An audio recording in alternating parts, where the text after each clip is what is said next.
BBC-ს ცილისწამებული პუბლიკაციების გამოსვლის დღესვე ჩვენს მიერ გაცხადებული განზრახვის შესაბამისად პარტია ქართული ოცნება დემოკრატიული საქართველოს სახელით გუშინ ოფიციალური საჩივრით მივმართეთ BBC-ს.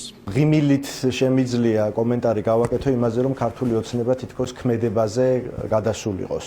BBC მის პუბლიკაციაში ფაქტად წარმოადგინა მტკიცება, თითქოს საქართველოს სამართალდამცავმა ორგანოებმა საპროტესტო აქციების დროს გამოიყენეს ქიმიური ნივთიერება კამიტი. ეს მტკიცება არ ეფუძნება არც ერთ გადამოწმებულ, დამოუკიდებელ ან სანდო წყაროს. ეს იყო ინსტრუმენტული კვლევა კლინიკურ მონაცემებთან ერთად და გავაკეთეთ ის დასკვნები, რომელიც მნიშვნელოვანი აღმოჩნდა ასეთი რეიტინგული ჟურნალისტვის. ჩვენ არც ვიცოდით, სად მოხდებოდა ეს, როგორ მოხდებოდა და ასეთმა რეიტინგულმა ჟურნალმა, რომელიც ციტირების ინდექსი, აი უნდა აღვნიშნო მე, 7.1 აქვს.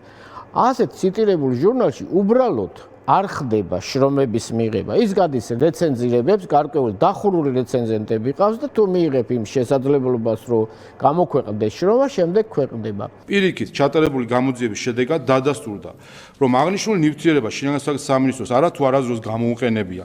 ის მას მფლობელობაშიც არასდროს ჰქონია.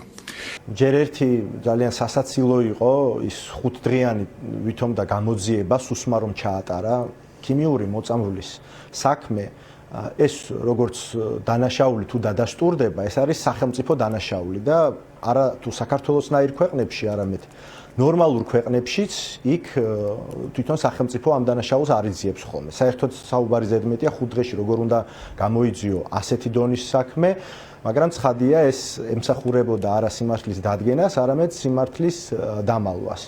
BBC თავის პუბლიკაციებში ასევე მცდარად წარმოაჩენს ფაქტებს ისე, თითქოს შეკრების მონაწილეები სამართალდამცავი ორგანოების მიმართ ძალადობრივ ქმედებებს არ ახორციელებდნენ და მიუხედავად ამისა, სამართალდამცავმა ორგანოებმა მაინც დაშალეს შეკრებები. პროპაგანდისტული მექანიზმიც, რომელიც სხვა შემთხვევაში გამართულად მუშაობდა ხოლმე, ჩამოიშალა. ჩვენ გვახსოვს დაიწყეს ქილიკი, დაიწყეს BBC-სთვის ფეიქ სააგენტოს ძახილი, დაანონსეს დიდი საერთაშორისო სამართლებრივი დავა და ამდენი ხნის განმავლობაში მათ არავისთვის მიუმართავთ და ახლა გადაწყვეტეს, რომ კომუნიკაციების მარეგულირებელ კომისიაში მის ანალოგში უჩივლონ BBC-ს. პროგრამაში და ფილმში და სხვა პუბლიკაციებში არის განვითარებული აშკარად ერთმხრივი ნარატივი და საქართველოს ხელისუფლებას წარმოაჩენს როგორც ძალადობრივი ქმედებების ორგანიზატორს, პრორუსულს, რუსული ინტერესების მხარეს მდგომს და ასე შემდეგ. ამავე დროს იგნორირებულია ხელისუფლების პოზიცია, სამართალდამცავი ორგანოების ოფიციალური განმარტებები და ის კონტექსტი, რომელიც აუცილებელია მოვლენების ობიექტურად გასაანალიზებლად.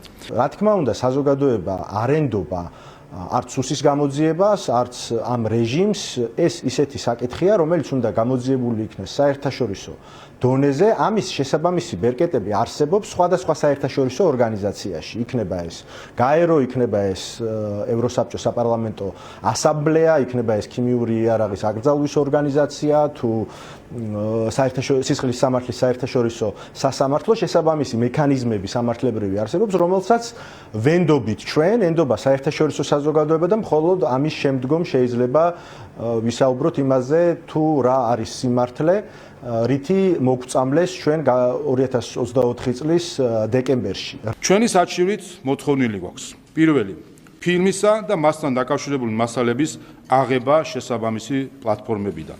მეორე, BBC-ს მხრიდან საჯარო და მკაფიო ბოდიშის მოხდა.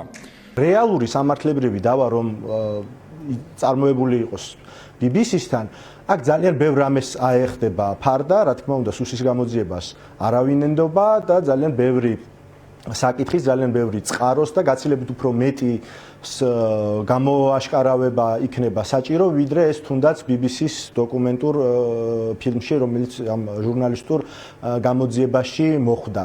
აქვე განმარტავ, რომ დიდი ბრიტანეთის კანონმდებლობის შესაბამისად დაწესებულია გასაჩივრების თანმიმდევრობა, რომლის მიხედვითაც დაზარალებულმა ჯერ უნდა მიმართოს თავად მედიას, რაც ჩვენი გუშინდელი საჩივრით გავაკეთეთ, თუ BBC თავად არ გამოასწორებს დარღვევას, შემდეგი ეტაპი არის ბრიტანეთის კომუნიკაციების ბიუროსადმი მიმართვა. თუ იქაც არ მოიფრა დარღვევა, ამის შემდეგ გვექნება შესაძლებლობა მივმართოთ დიდი ბრიტანეთის სასამართლოს.